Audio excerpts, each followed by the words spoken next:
Subscribe कीजिए SKN एजुटेक channel को और बेल आइकन को दबाएं लेटेस्ट एजुकेशनल टेक्नोलॉजी से वीडियो सबसे पहले देखने के लिए।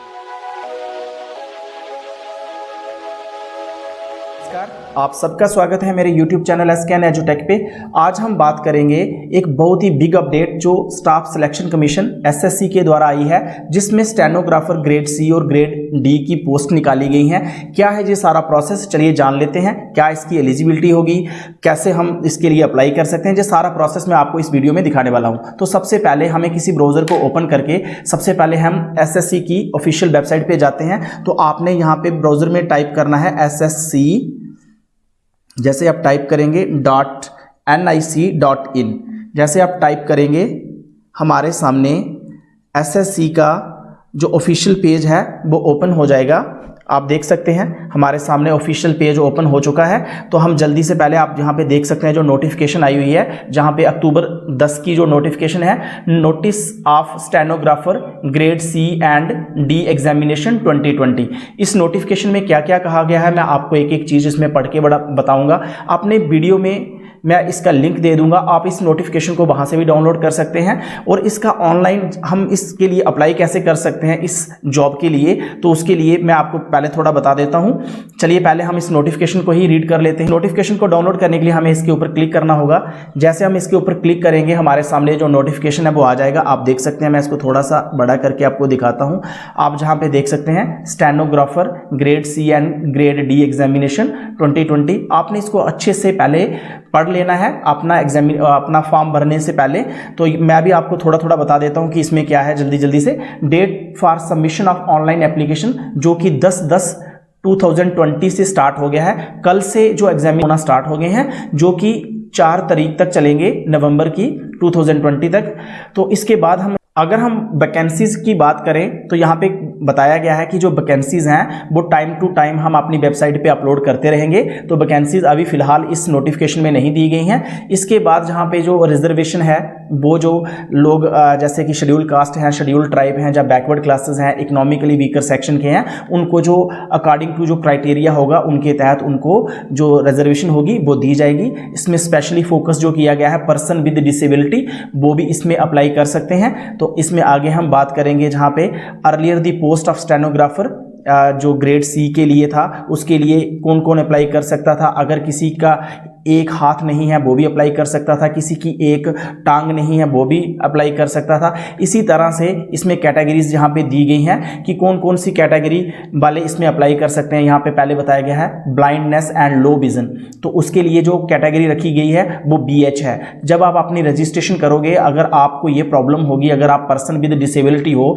तो आपने इस कैटेगरी को वहाँ पे मेंशन करना है, VH को। अगर deaf and hard of hearing, तो आपने HH शो करना है। इस तरीके से आप अपनी कोई भी जो भी है, तो आप उसमें से रजिस्ट्रेशन के समय आपने इस तरह के जो उनके जो कोड होंगे कैटेगरी की डिसेबिलिटी के, वो आपने वहाँ पे लिखने हैं। इसके बाद जहाँ पे स्पेशल कहा गया है person with disability candidate having HH, जो कि ऊपर मेंशन किया गया था कि HH जो कैंडिडेट को जो अगर कोई प्रॉब्लम है जहाँ डिसेबिलिटी में आल्सो भी अप्लाई, तो वो भी लोग इसके लिए अप्लाई कर सकते हैं। उसके बाद हम अगर बात करें जहाँ पे बोला गया है only male candidates are eligible for the post of stenographer grade D in the border road organisation, VRO में सिर्फ मेल कैंडिडेट ही जो स्टेनोग्राफर D के लिए अप्लाई कर सकते हैं।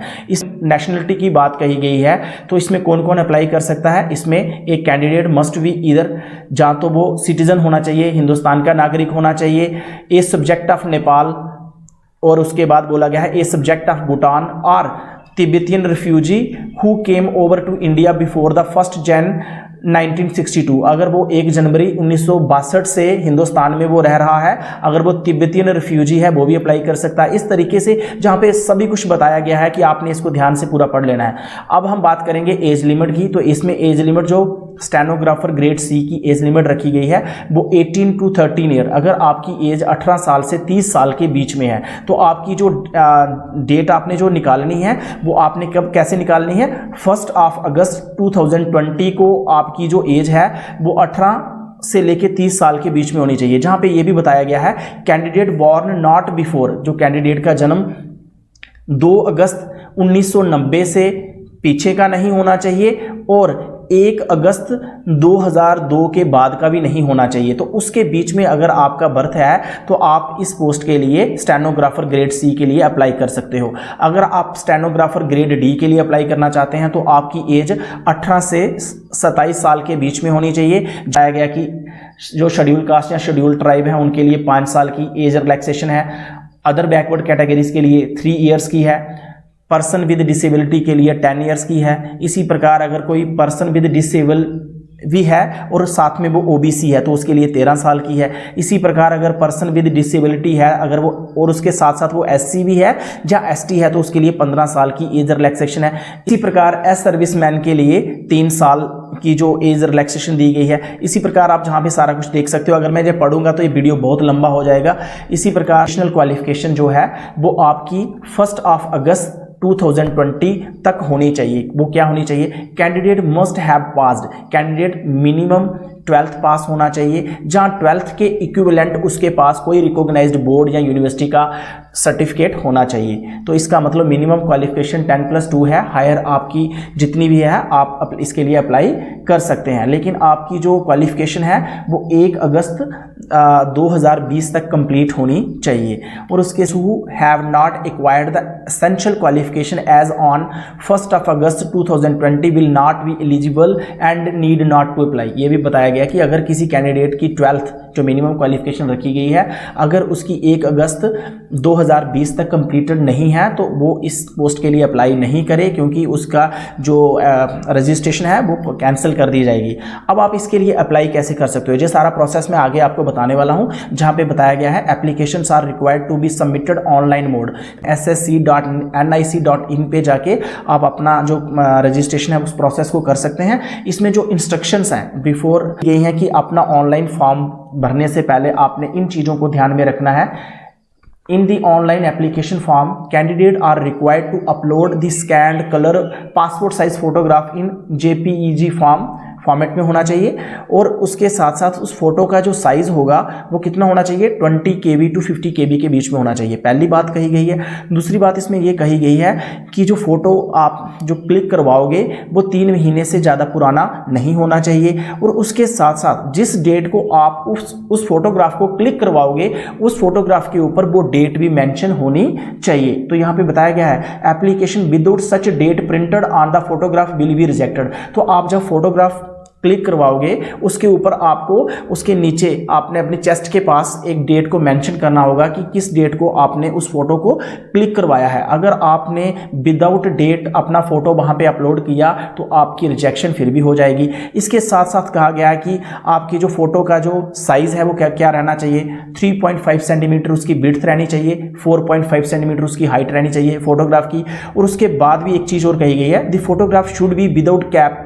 आपका जो फोटो होगा आपने उसमें टोपी नहीं पहननी है, अपने चश्मे को आपने उतार लेना है और आपके दोनों कान विजिबल होने चाहिए। Date of submission of online application की जो है वो 4 तारीख है 11वें महीने की, आप देख सकते हैं। उसके बाद अगर हम और जब बात करें इसमें जो फीस होगी 100 रुपीज़ जो फ़ी होगी वो आपको पे करनी पड़ेगी। और इसमें कहा गया है women candidates and candidates belonging to schedule caste, schedule tribes हो गया, पर्सन विद डिसेबिलिटी हो गया, ex serviceman eligible for the reservation are exempted from the payment of फी।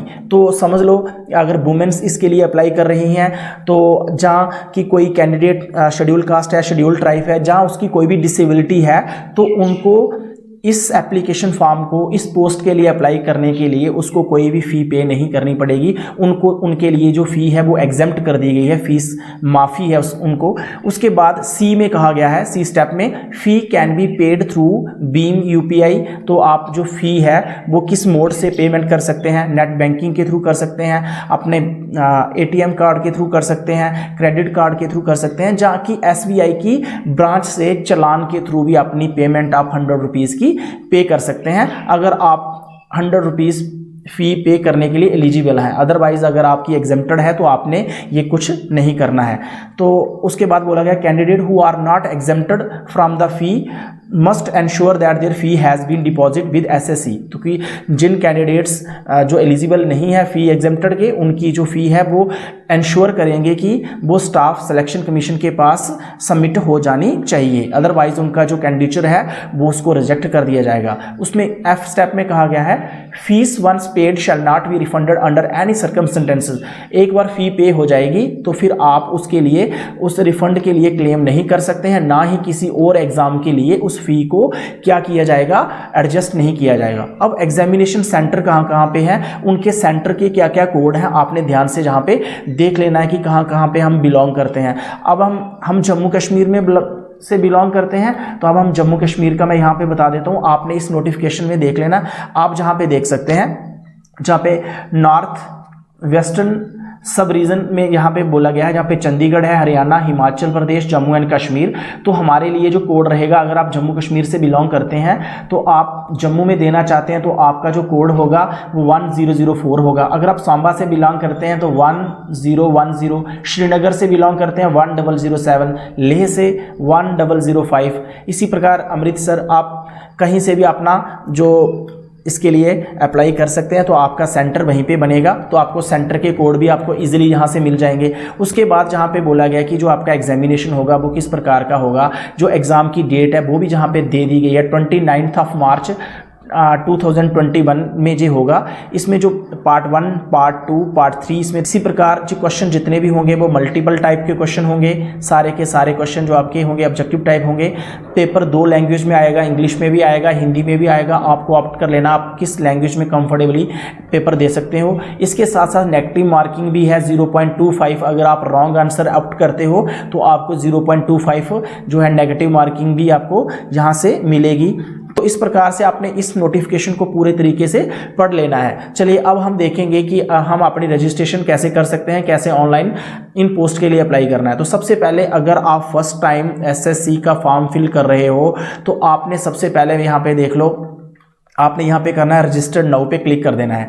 चलिए हम जहाँ पे रजिस्टर्ड नाउ पे क्लिक करेंगे, हमारे सामने हमें यहाँ पे 3 जो अपनी इंफॉर्मेशंस भरनी होंगी। बेसिक डिटेल, जिसमें हम अपनी पूरी बेसिक डिटेल फिल करेंगे। उसके बाद पेज नंबर 2 में हम भरेंगे अपनी एडिशनल एंड कॉन्टैक्ट डिटेल, और तीसरे नंबर पे हम फोटो एंड सिग्नेचर डिटेल, जिसमें हम अपने फोटो को अपलोड करेंगे, साथ में अपने द्वारा जो सिग्नेचर किया गया होगा उसको अपलोड करेंगे, और हमारा जो फॉर्म होगा वो सबमिट हो जाएगा। सबसे पहले क्वेश्चन में हमें जहाँ पूछा गया, आप ध्यान से यहाँ पे देखिए, जहाँ पे हमने क्या करना है, डू यू हैव आधार। अगर आपका आधार नंबर है तो आप यस बोले करेंगे, अगर आपके पास आधार नहीं है तो नो पे क्लिक करेंगे। अगर यस तो अपना 12 डिजिट का इस बॉक्स में आपने आधार नंबर मेंशन करना है, फिर दूसरी बार फिर से आधार नंबर को यहाँ पे टाइप करना है।